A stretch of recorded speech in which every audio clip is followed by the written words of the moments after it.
মানে মুখ্যমন্ত্ৰীৰ ক্ষেত্ৰত এটা বাক্যই খাটে যে এই মানুহজনে প্ৰত্যেক দিনাই ৰং সলায় প্ৰত্যেক দিনাই তেওঁ এজিপিত থাকিলে এটা বেলেগ ৰং তেওঁ আলফাত থাকিলে এটা বেলেগ ৰং তেওঁ কংগ্ৰেছত থাকিলে এটা বেলেগ ৰং আৰু বিজেপিত থাকিলে এটা বেলেগ ৰং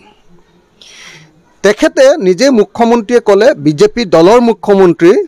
যে কেতিয়াও ৰাজনৈতিক দলে আন্দোলন নকৰে অথচ তেওঁলোকৰ দলৰ ৰাজ্যিক সভাপতিয়ে ৰাহুল গান্ধীক গ্ৰেপ্তাৰ কৰিব লাগে বুলি আন্দোলন কৰিছে এটোৰ পৰা তেওঁৰ মুখৰ ভ্যালু তেওঁৰ মুখৰ মূল্য ক'ত থাকিলে আপোনালোকে নিজে কওকচোন নাম্বাৰ 1 নাম্বাৰ 2 আপোনালোকে দেখিছে যে অসমৰ মুখ্যমন্ত্ৰীজনে নিজে কেইদিনমানৰ আগত যেতিয়া তেওঁ তৰুণ গগৈ চৰকাৰ আছিলে আৰু তেওঁ বিজেপি দলত সোমাইছিলে নিৰ্বাচনৰ আগত 2016 চনৰ নিৰ্বাচনৰ আগত তেওঁ নিজেই বেৰিকেড ভাঙি আন্দোলন কৰা নাছিলেনে মুখ্যমন্ত্ৰীজনে কৰিলে মানে হেতু হলে মানে আপোনাৰ লীলা আৰু বাকি দলবিলাকে কৰিলে ধৰি বান্ধি কিলা এটোৱে অসমৰ মুখ্যমন্ত্ৰীৰ নীতি আপোনালোকে সকলোৱে দেখিছে যে বিজেপি দলে নদী বান্ধৰ বিৰুদ্ধে আন্দোলন কৰিছিলে বিজেপি দলে কিহৰ বিৰুদ্ধে আন্দোলন কৰা নাছিলে পিয়াজৰ মালা কোনে পিন্ধিছিলে গ্যাস সিলিন্ডাৰ লৈ গৰু গাড়ীত কোন গৈছিলে আন্দোলনকাৰী আমি সকলোৱে দেখিছিলোঁ যে অক্টোবৰ এই 30 অক্টোবৰৰ যেটো ঘটনা ঘটিছিলে তেতিয়া মৃতদেহ লৈ কোনে প্ৰচেছন কৰিছিলে কোনে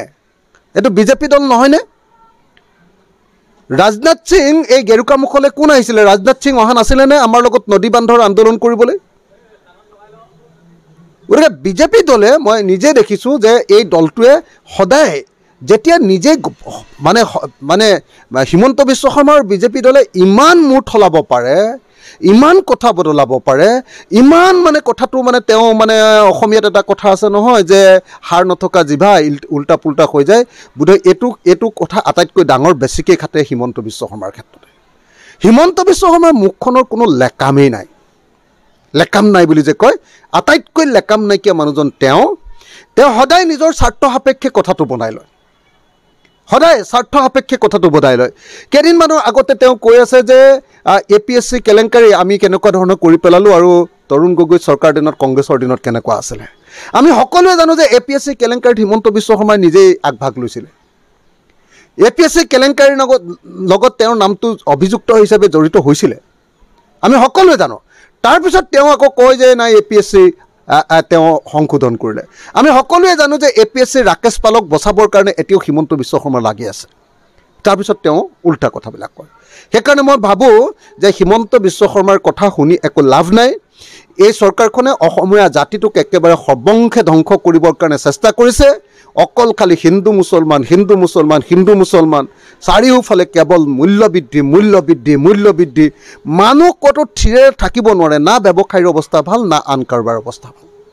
গতিকে মই ভাবো যে 2026 চনত এই বিজেপি চৰকাৰখন হলাব লাগে তাৰ বাহিৰে আৰু বেলেগ একো কথাই চিন্তা কৰিব নালাগে আৰু সেই কাৰণে মই দিনে ৰাতিয়ে এতিয়া 26ত যাতে বিজেপি চৰকাৰ হলাব পাৰো তাৰ কাৰণে কাম কৰাৰ বাহিৰে বেলেগ একো কথা চিন্তা কৰা নাই আপুনি বিচৰা বাতৰি পাব কেৱল নিউজ 18 এপত নিউজ 18 এপ ডাউনলোড কৰিবলৈ স্ক্যান কৰক এই QR কোড গুগল প্লে ষ্টৰতো পাব এই নিউজ 18 এপ